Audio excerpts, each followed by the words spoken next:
আপনি কি ইংরেজিতে শত শত বাক্য তৈরি করতে চান? চলুন আমরা একটা প্রমাণ দেখে নিই। আই অর্থ আমি, উই অর্থ আমরা, ইউ অর্থ তুমি, ইউ অর্থ তোমরা, দে অর্থ তারা, অর্থাৎ এগুলাকে আমরা কি বলবো? সাবজেক্ট বলবো। ওকে, আমরা জানি ক্যান অর্থ পারা। ওকে, যদি বলি I I can go, I can go আমি যেতে পারি। উই ক্যান গো আমরা যেতে পারি। ইউ ক্যান গো তুমি যেতে পারো। ইউ ক্যান গো তোমরা যেতে পারো। দে ক্যান গো তারা যেতে পারে। হি ক্যান গো সে যেতে পারে। শি ক্যান গো সে যেতে পারে। ইট ক্যান গো সে যেতে পারে। এবার যদি বলি আমার ভাই যেতে পারে, তাহলে আমি এখানে লিখতে পারি মাই ব্রাদার ক্যান গো, আমার ভাই যেতে পারে।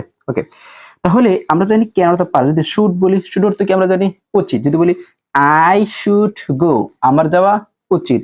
উই শুড গো আমাদের যাওয়া উচিত। ইউ শুড গো তোমার যাওয়া উচিত।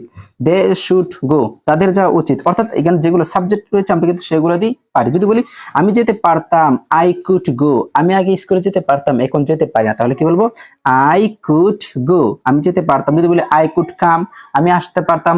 আই কুড প্লে আমি খেলতে পারতাম, এখানে ফুটবল খেলতে পারি, ক্রিকেট খেলতে পারি, যে কোনো খেলা আমি খেললে আমি কেন বসিয়ে দিয়ে দিব। ওকে, যদি বলি আই কুড নো আমি জানতে পারতাম। যদি বলি আমি পড়তে পারতাম, রিড, আই কুড রিড আমি পড়তে পারতাম। ওকে, যদি বলি এখানে আমি উই দিই, উই মাস্ট গো আমরা অবশ্যই যেতে পারি, কারণ মাস্ট আমরা করতে কি জানি অবশ্যই। যদি বলি আমি আমার যাওয়া উচিত, আই শুড গো আমার যাওয়া উচিত। যদি বলি আমার যাওয়া উচিত না, তো কি বলবো? আই শুড নট গো আমার যাওয়া উচিত না। তাহলে আপনারা বুঝতে পারছেন এখানে ক্যান অর্থ পারা, শুড অর্থ উচিত, কুড অর্থ পারতাম, মাস্ট অর্থ অবশ্যই, এবং আমরা আই কুড গো আমি আই ক্যান গো আমি যেতে পারতাম, আই ক্যান কাম আমি আসতে পারতাম, আই ক্যান প্লে আমি খেলতে পারতাম, আই ক্যান নো আমি জানতে পারতাম, আই ক্যান রিড আমি পড়তে পারতাম।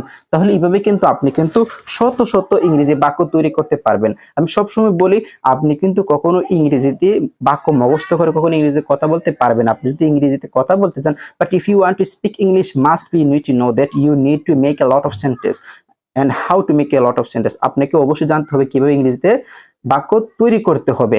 আমি আপনাদের জন্য একটি স্পেশাল কোর্স নিয়ে এসেছি, আপনি কিভাবে শত শত ইংরেজি বাক্য তৈরি করবেন, এবং অর্থাৎ আপনি চোখের সামনে যাই দেখেন না কেন, অর্থাৎ যাই শুনেন না কেন, কান দিয়ে শ্রবণ করেন না কেন, আপনি এমত অবস্থায় তৎক্ষণাৎ চিন্তা করলে এটাকে কিভাবে ইংরেজিতে বাক্য তৈরি করা যায়।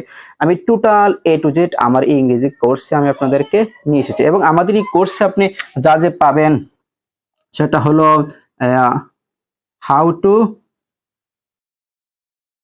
স্পিক ইংলিশ, তারপরে how how to how to reading. আমরা অনেকে ইংরেজি কথা বলতে পারি না, এবং আমরা অনেকে ইংরেজিতে রিডিংই পড়তে পারি না, এবং আমরা how to know, how to learn or know, আচ্ছা দিলাম লার্ন গ্রামার। আমরা কিভাবে গ্রামার শিখবো, অর্থাৎ ইংরেজি কিভাবে শিখবেন, ইংরেজি কিভাবে কথা বলবেন, এবং ইংরেজিতে কিভাবে রিডিং করবেন, ইংরেজি কিভাবে গ্রামার পড়বেন।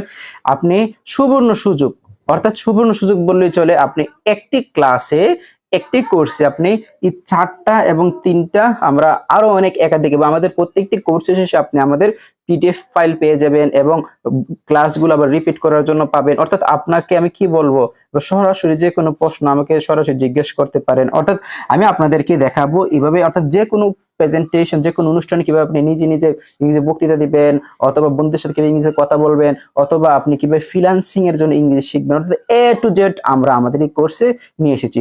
তো কথা না বাড়িয়ে চলুন, আপনারা যারা কোর্স করবেন অবশ্যই আমাদের এই নাম্বারে যোগাযোগ করবেন,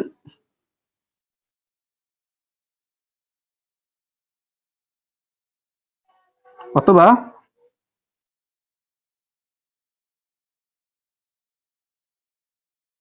আপনারা আমাদের এই নাম্বারে যোগাযোগ করতে পারে। ইনশাল্লাহ আমরা আপনাদেরকে পেইড বেসের আমাদের এড করে দেওয়ার চেষ্টা করব। আমি সত্যি বলি, ভালো কিছু জিনিস পেতে হলে অবশ্যই আপনাকে টাকা খরচ করতে হয়, এবার এগুলো সহজে পাওয়া যায় না। তাই ভালো থাকেন, সুস্থ থাকেন। যারা আমাদের ইংরেজি বেসে ভর্তি হবেন খুব দ্রুত আমাদের সাথে যোগাযোগ করুন।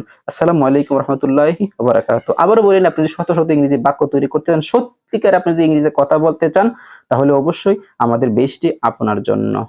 ধন্যবাদ সবাইকে।